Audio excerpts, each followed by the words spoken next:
£50 off as well, just for listening to this.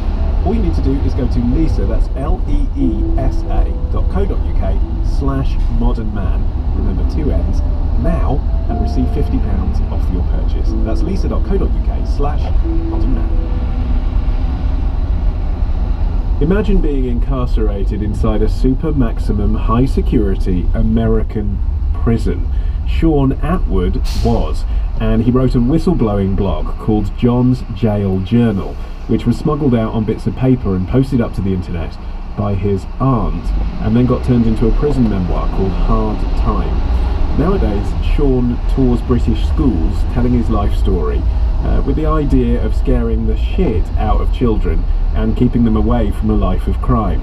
This is the version he tells adults.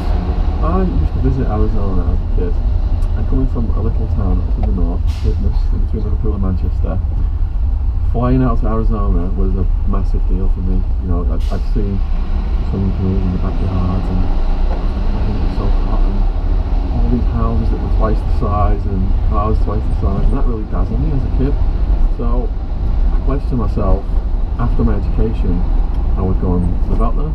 So what was the final impetus for you to pack up your bags and fly across the pond? Did business studies at Liverpool Uni, and England was in a depression around that time, and my aunts were like, just jump on a plane, it's booming out here, you get a job with a laser beam accent. I knew from being there previously, whenever I opened my mouth, and people had the accent, they'd roll out the red carpet. Do you know the Beatles?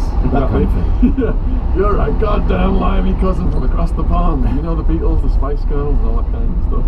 So it was true, was it? You went there and you got a job? Yeah, I got a job right away as a stockbroker. What? If you've seen Wolf of Wall Street. Yeah. Started out in an environment like that. Oh, what, like the one where he's working in the kind of car park lot? Yeah, where it was glorified telesales. I mean, stockbroking sounds fancy, but at the end of the day, it is glorified telesales. I knew it was going to be bloody hard work. My first 2 years, I was living off my student credit cards and cheese on toast and bananas, worried toast. 5 years in, I was the top guy in the office, grossing $500,000 a year. Wow. And I had my own staff, secretary, cold callers at that point, and I also had enough money to retire. And I started to see the potential of the rave scene, and I moved over into that. So talk me through the Arizona 90s rave scene. When I got to Arizona, the rave scene was small, and getting ecstasy was extremely difficult. In the beginning, I started to throw house parties, and I was showing off because I had all this money buying all my mates drugs. If you're giving drugs away for free, you attract a lot of friends, and the local dealers couldn't supply our needs. So then I started to find out where they were getting it from, LA, and then I started to see the business potential of it, and then I applied my business studies knowledge, which was brutal. You became a drug dealer? I became an ecstasy distributor, I would classify myself as. How much of your time did that take versus the time you spent stockbroking? Well, I stopped the stock market stuff completely. I had a couple of million that I'd made in technology shares during the dot-com bubble. I started to buy the pills from LA, 500 to 5,000, and then that wasn't enough, and we started to import them from Holland, whereby we were getting up to 30,000 to 40,000. Well, this was pre-9/11, and if anyone tried this now, they would get busted right away. But back then, you could put a lot of pills on an airplane, and they wouldn't check it. We would have pills in pillowcases, or they would be screwed into computer towers, and I would send smugglers from Arizona, and they would get flights to maybe France or Germany, Chicago, Holland, and back to the flight. Now, from France or Germany, they would get a train into our connection in Holland. They would get those pills, they'd put them in computer towers on pillowcases, put them in the luggage, and then they would get the train back over to France or Germany, and then on the flight back, they wouldn't fly direct to America. They would fly to Mexico City. Then from Mexico City, they would fly over to the other side of Mexico where we were based, just below Arizona. And you know, I had property in Mexico, and I had an operation running in Mexico. So I mean, you say that it would be a red flag if you were flying drugs directly from Holland to California, but presumably an English guy who's a millionaire in his 20s, who is having properties in Mexico and flying in 5,000 pills at a time, that's a bit of a red flag as well, really. but it wasn't a red flag to anybody because nobody knows doing it. When I was going in and out of Mexico, I was actually an illegal alien. If I'd have got stopped at the border, I would have been thrown in jail and deported. Looking back on it now, from a sober perspective, I can't understand how I'm even alive, because my competitor in the equity market was Sammy the Volcano, underboss of the Gambino, who murdered almost 2 dozen people. And I had the protection of the New Mexican Mafia, the most violent criminal organisation in Arizona at the time. How can some English guy just wander into that market and leave you? Have you ever watched Breaking Bad? I have, yeah. A lot of people die in Breaking Bad. Yeah, they didn't die at nobody died from my circle of friends. We weren't responsible for anything like that. We never took it to that level. But all of the characters that Walter White met, because New Mexico is right close to Arizona, all the characters he met were all the same characters I was dealing with. Where did you think it was going to end? When you're on the drugs, you never think it's going to end. When the SWAT team finally ended it, you know, I credit them now with probably saving my life. How did they find you out? A lot of people gave my name in over the years, and they knew who I was, and they've been trying to send up undercover cops to get us, and we saw them doing my life, and in the end, a judge authorised the wiretap. And that's how they got the evidence. And you're how old at the time?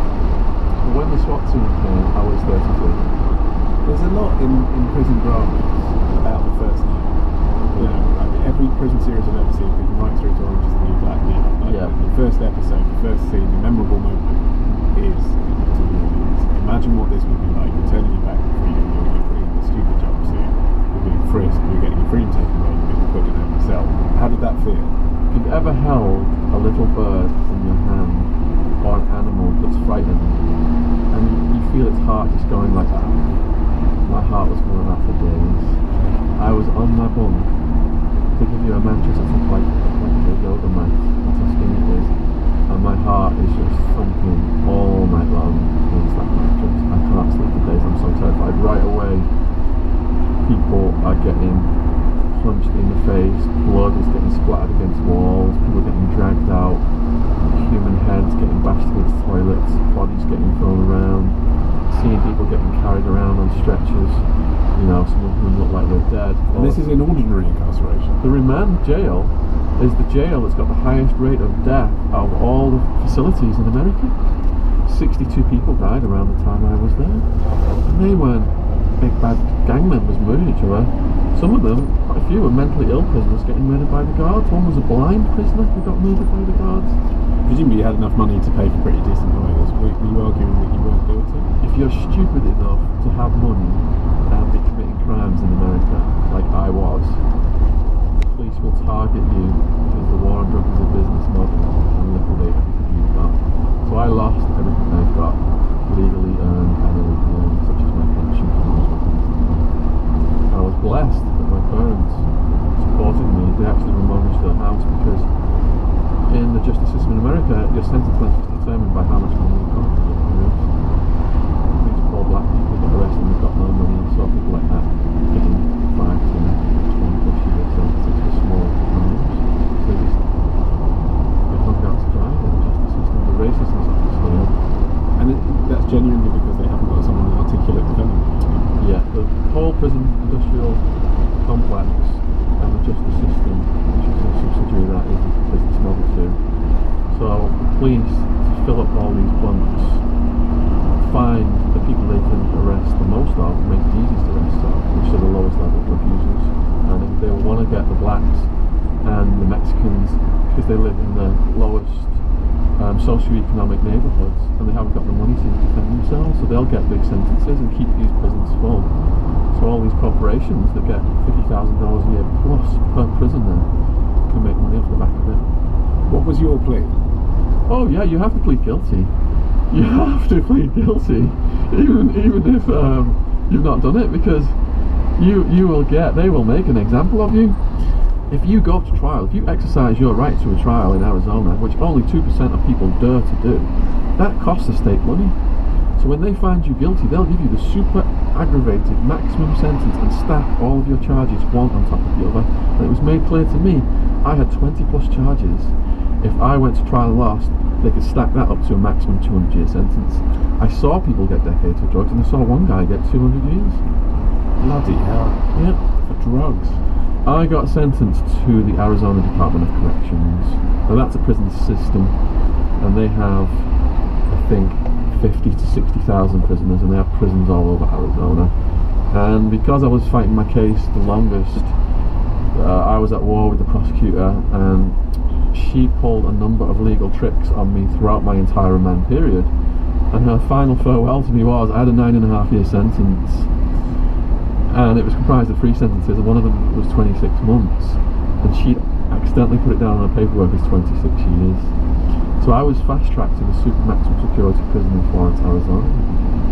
She's got the most violent, dangerous prisoners, including death row. My first neighbour was a serial killer, and my first cellmate was a Satanist. He had a satanic pentagram tattooed on his forehead, and he was into murder, part of a cult that was drinking blood and eating human body parts. And he was actually very nice to me. I'm sure he was. It just read a book about Leonardo da Vinci. Probably preparing you for an hors d'oeuvre. It just read a book about Leonardo da Vinci, and he gave it me, and we discussed it. And I didn't have any problems with him whatsoever. And I wasn't worried around him either, because I didn't know what he was in for until he got moved out, and the neighbours told me. Did you quit drugs whilst you were in prison? Yeah, I didn't take drugs after the SWAT team came. That must have been very difficult. No, because I was so terrified that I was about to lose my entire future because of the stupid stuff I'd done. I realised the seriousness of the situation once the prosecutor made it clear. You know, within the first month or so, she classified me as a serious drug offender, which was a minimum of 25 years. You know, down the road, it was a year in when they told me they were upping it to 200 years. And I'm thinking, you know, I could get high in here, make things worse for myself, and, you know, blend in with what everybody else is doing, or I can get my head straight, fight for my life, and hopefully get out of this situation. And it was pure self-preservation. What was the worst night that you remember in the high security prison? The worst night was probably when I contemplated suicide. Okay, I had co-defendants in the first year who were around me and protecting me in the jail. Some big guys, from the bouncers from the raves, but I got split from them after a year in because the prosecutor doubled my bail to 1.5 million, which classifies you over to maximum security, where it was nearly all murderers. And it was so cockroach infested that they were just crawling all over us that night, and I couldn't sleep, and I was hearing voices, seeing imaginary cockroaches. I had bleeding and itching skin infections all over my body, and I had a pink eye infection, and pus was coming out my eye, and my eyelid was drooping down. It's almost 50 degrees out there, and it's hot all year round, and you've got these infections and your skin's itchy, but because you've been sweating constantly, your skin turns soggy, and you scratch yourself, and clumps of your own skin detach under your nails. I'd lost over a stone because I couldn't eat this food. Sometimes I had the dead rats in it. On and on and on, and they tell me you face up to 200 years. They stopped my girlfriend from visiting me, the prosecutor did. She was my lifeline. I figured 200 years. Do I want to spend the rest of my life in an environment like this? And I was at the point there where I was just going to slash my wrist and bleed out, and I wanted to do it after I guarded the security walk, and thought to myself, before I do it, I've got to say goodbye to my family first. And what I mean by that is I was allowed 7 photos. So I'm looking at these photos of my sister, mum, dad, girlfriend, and I'm thinking my mum's going to get a call saying he's slashed his wrist in an Arizona jail cell. And I couldn't bear the thought of my mum hearing that on the phone. Even thinking about it now is making me feel sad, and that's what stopped me from doing it. But I'm not just trying to sound like a whiner here. The world hates a whiner. You know, I put myself in there by breaking the law and getting pushed to the brink of suicidal madness. I credit now with strengthening me as a person and sending my life in this whole new positive direction. Well, you see, that's interesting, because then people would say, haven't you just said prison works? And not just prison works, but that kind of prison, which to a lot of people is completely morally unethical, pushing people way beyond, you know, anything that could be called rehabilitation and into severe punishment. And yet you just said for you that was corrected. I am the poster child for the jail, but having met prisoners and hearing their sad stories, I know my experience is an anomaly. Basically, when young people come in, they think it's cool to click up with the gang, they're going to protect them. They're scared, so they go on from smoking pot to getting involved with the hardest drugs. They get neo-Nazi tattoos. The gang know that they put a swastika on someone's forehead. engineering government tattoo. When they go to a job interview and they get out, they don't stand a chance they're going to come right back. Prison allows it to be drug and gang infected. They know if they give them job skills, if they give them rehabilitation, if they give them drug counselling, they have a stand a chance when they get out. But they want them to come right back as well. So all the odds are stacked against these poor young people coming in. Did you get courted by the area brother? Whatever race you are, a gang will court you. And because I'm white and that's the main gang, yeah, they come up to you right away. What do they say? What are your charges? And they want to see your little charge sheet that is printed out by the jail. It's like a job interview. Basically, they're checking you're alright. Yeah, they're checking you out to see if they can recruit you, to see if they can extort you, to see if they can rape you, punk you out.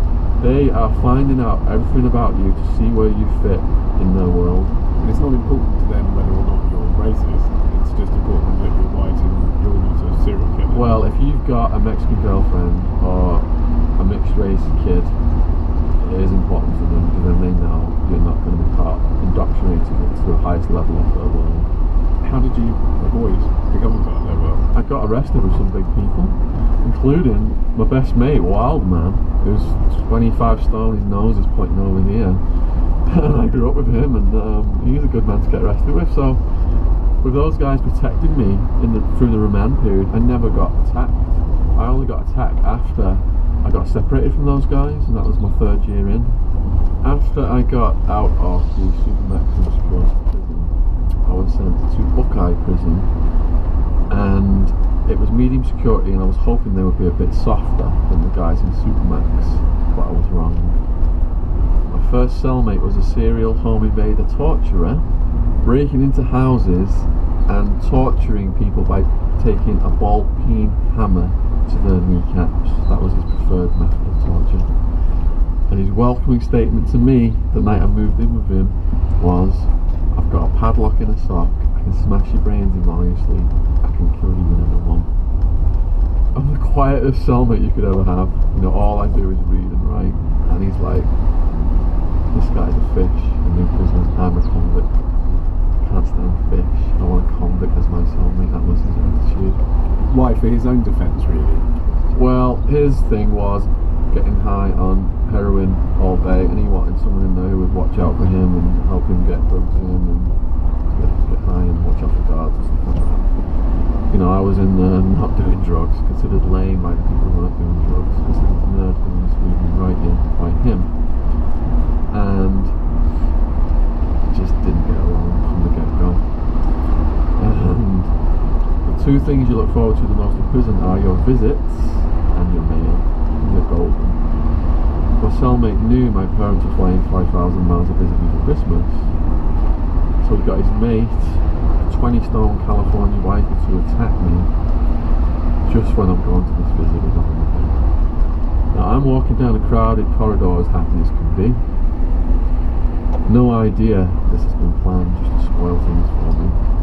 The big guy sneaks up behind me in this crowded corridor and bam, just starts kidney punching me. I'm completely taken by surprise. I spin around, and because it's all happening so fast, I don't see where he's gone. He comes at me from another angle again, and bam!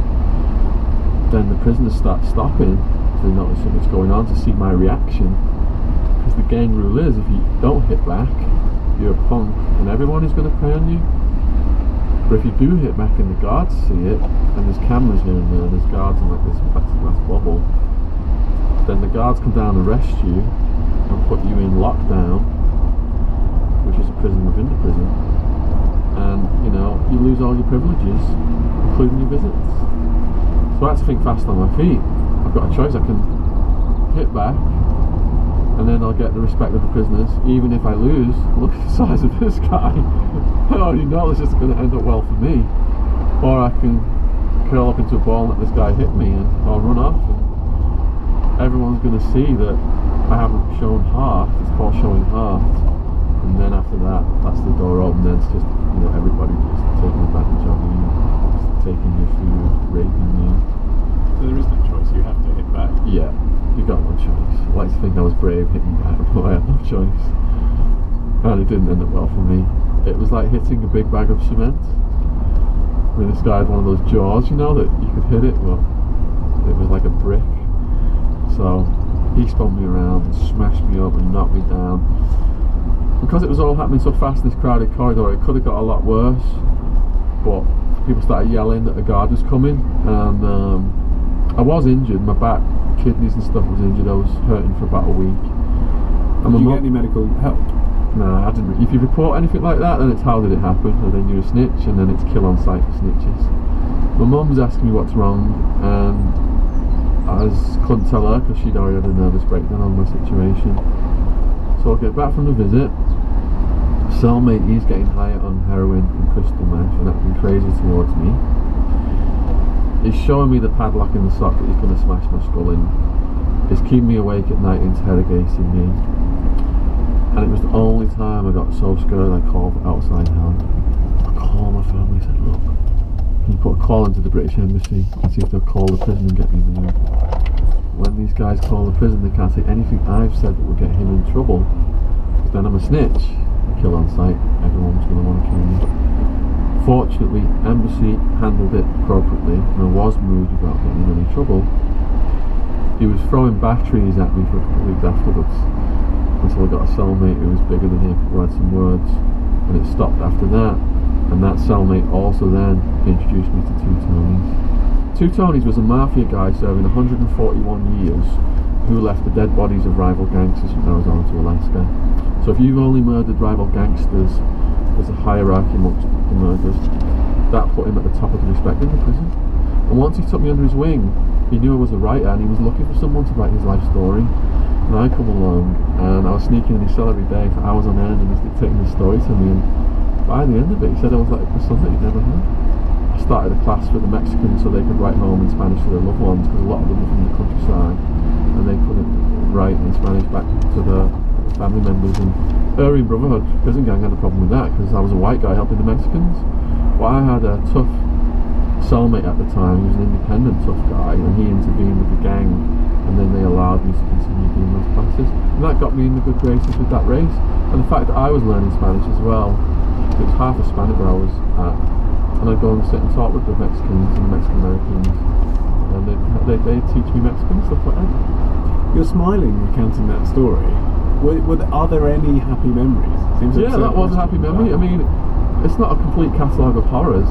There's a lot of gallows humour, and you do make friendships in there, and it's such an intense environment that you feel when you get out, no matter how much you tell people about it, no one can truly understand what you went through. But the guys you left behind, they know 100%, and some of them are still in there, a lot of them are still in there, a lot of people I bonded with. And I promised them when I got out, I would keep their stories going on the internet and my blog, because that became a bridge to the outside world for all of us. And they started to get letters and books, pen pals and things like that sent to them from people from around the world, from kind people, and that helped restore my faith in humanity after what I went through in the Manji. So you came back to England when you got released? Yeah. I'm guessing you can't go back to the USA at all if you wanted to. I'm banned from America for life. Me and Cat Stevens. Would you want to? You know, as much as people tried to hurt me over there, people came out of the blue like Two Tonys to protect me. So I pushed America to its limits. America was good to me. I was very successful. I made a lot of money legally, and I overstepped boundaries that put me in prison. And if I could go back and do some talks to the school kids there, because I do yoga now and meditation, you know, perhaps that would restore my karma. But once I get a presidential pardon, it's not going to happen anytime soon, and that takes at least a 7-figure political contribution these days to get a presidential pardon. If you enjoyed that interview and the other 9 we've served you throughout this series, whether it be the recovering rock star or the celebrity Santa, why not buy us a beer to say thanks? You know the kind of show we're trying to make now, and I think it can get even better in Series 2. Loads of original, intimate, surprising interviews. But to do that, we need to research, travel, and take time off our other work. So if you can afford to pledge us a monthly amount, or choose your own amount as a one-off donation, just visit modernmanwith2ns.co.uk and click Beer Money. Thanks. And now, friends, for our final trip down the foxhole of this series. Hello, Alex Fox. Hello, Physical. I would normally come straight in and say, what sexy thing you've been up to this week, what's But you just told me, and I can't let it go, that you were once on Ready Steady Cook. And Yes. now I need to ask you all about that instead. Yes, I was green peppers, and I won. Were you on as a celebrity contestant or as a pleb? Was it? Because I was on as a normal person. I was still at university. I was going to at say the time. students, the classic thing, isn't Yes, it? I was 18 years old. I was studying at Leeds. So actually, sorry, I should explain for listeners from other countries exactly what Ready Steady Cook is. It's a formatted daytime TV show in which two teams of cooks compete against the clock to create a dish based on the ingredients that are rather limited and supplied to them instantaneously on the set. There's real jeopardy there, Alex. I tried excessively to be very laid back, even though I was incredibly nervous to be on TV. And so I say no props to everything. That is really cringy. Oh, hey Ainsley, yeah, I'll do that. No props. Chop those herbs. No props. I'm totally cool it down with this cooking thing. And how was Ainsley? So again, for listeners from other countries, Ainsley Harriot's the. I was going to say celebrity chef there, but I don't think he really cooks. As he was just basically a TV presenter that ended up on a cooking show. How was he in person? Two outstanding factors. Number one is that Ainsley Harriott is enormous. Really? He is giant-sized. Yeah, his hands have got they could be best described as having a wingspan.